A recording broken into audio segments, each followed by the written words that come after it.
Bismillahirrahmanirrahim. Assalamualaikum warahmatullahi wabarakatuh. Perkenalkan, nama saya Muhammad Faikar Bidar. Saya kebagian kelompok tentang materi filsafat politik Al-Farabi. Langsung masuk ke materi. Al-Farabi bernama lengkap Abu Nasir Muhammad bin Al-Farabi atau Abu Nasir Muhammad ibnu Tarkhan ibnu Zalah Al-Farabi, dikenal dengan nama lain Abu Nasir Al-Farabi. Beliau berasal dari Farab, Kazakhstan.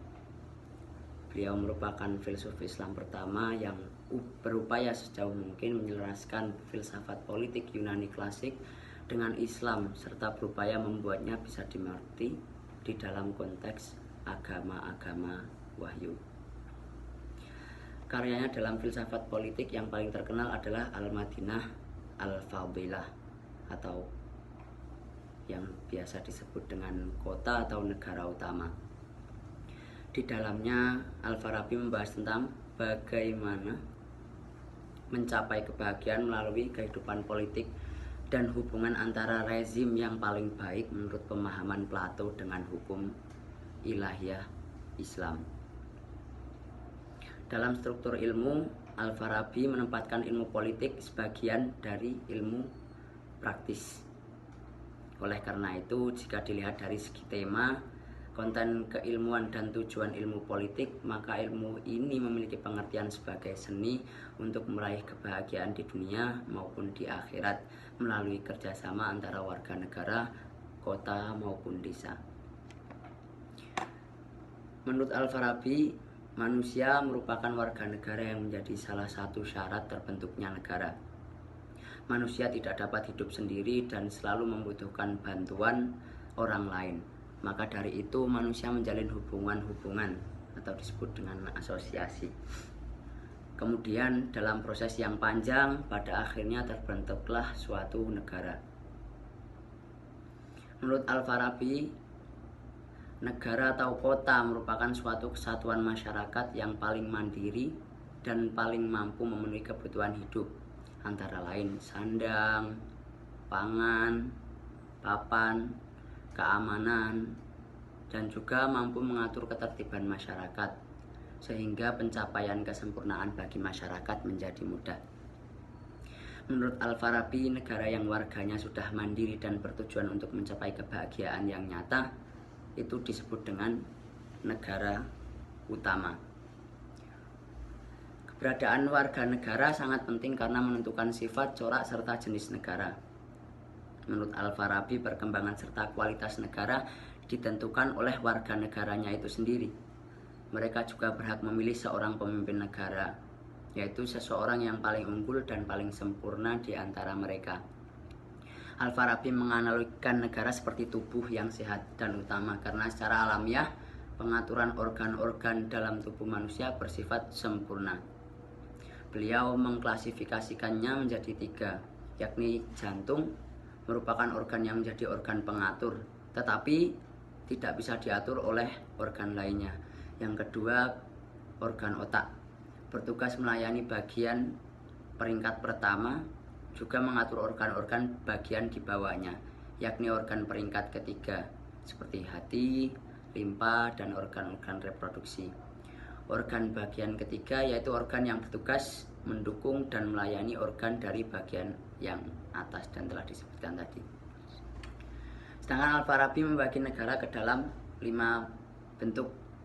Namun sebelum itu beliau menjabarkan tentang politik ideal yang mencapai kebahagiaan hanyalah negara utama atau Al-Madinah Al-Fadilah, dan mengklasifikasikan yang lain sebagai kategori umum. Klasifikasi negara atau kota menurut Al-Farabi yakni yang pertama, klasifikasi utama atau politik ideal yang menjadi politik ideal itu adalah negara utama atau Al-Madinah Al-Fadilah, yaitu negara yang dipimpin oleh para nabi dan dilanjutkan oleh para filsuf sehingga penduduknya dapat merasakan kebahagiaan.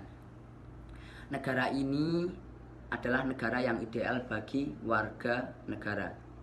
akan tetapi sangat sulit, bahkan sangat mustahil untuk terrealisasi dalam kenyataan karena Nabi sudah nggak turun ya. Maka dari itu Al-Farabi menguraikan keberagaman penyimpangan dari keadaan ideal yang mungkin terjadi dengan meniru corak pembahasan Plato dalam karyanya yakni Republik. Yang dibahas itu mengenai yang baik dan yang jahat itu. Kemudian Al-Farabi mengklasifikasikan penyimpangan tersebut dari politik ideal Al-Madinah Al-Fadilah menjadi kategori umum, yaitu negara atau kota jahiliyah, yakni negara orang-orang bodoh, atau negara atau kota fasik, kota sesat, serta negara yang berubah-ubah.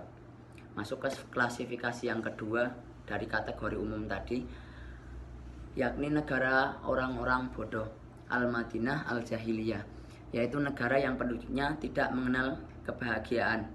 Negara jahiliyah umumnya tidak mengetahui hakikat kemanusiaan serta tujuan alamiahnya.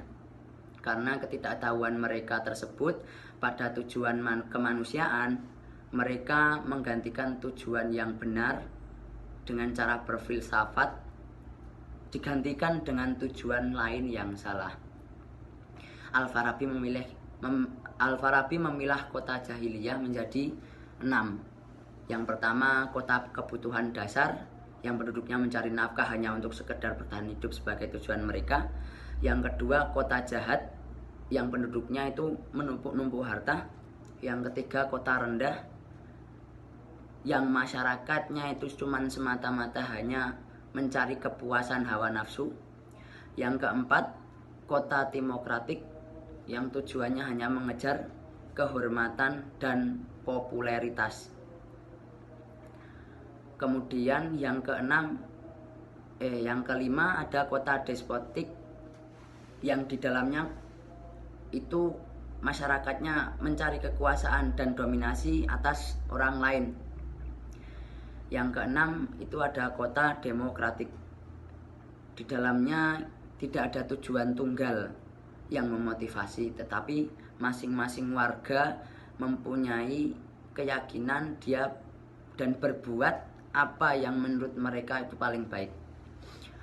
Masuk ke klasifikasi negara atau kota yang ketiga, yakni negara orang-orang fasik, yaitu negara yang penduduknya mengenal kebahagiaan tetapi tingkah lakunya sama dengan penduduk orang-orang bodoh atau Al-Madinah Al-Jahiliyah tadi.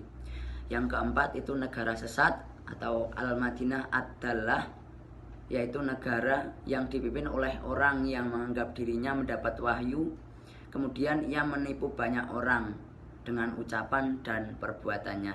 Jadi negara sesat itu yang salah pemimpinnya. Kalau orang fasik itu penduduknya, kalau yang negara sesat itu yang bermasalah pemimpinnya. Kemudian yang terakhir negara yang berubah-ubah atau Al-Madinah Al-Mutabaddilah, yaitu negara yang pada awalnya penduduknya itu memiliki pemikiran dan pendapat seperti penduduk negara utama atau Al-Madinah Al-Fadilah. Akan tetapi ketika proses berjalannya waktu, dia kemudian mengalami kerusakan. Nah, itu mungkin pemaparan saya dari filsafat politik dari Al-Farabi. Kurang lebihnya mohon maaf. Saya Faikar undur diri.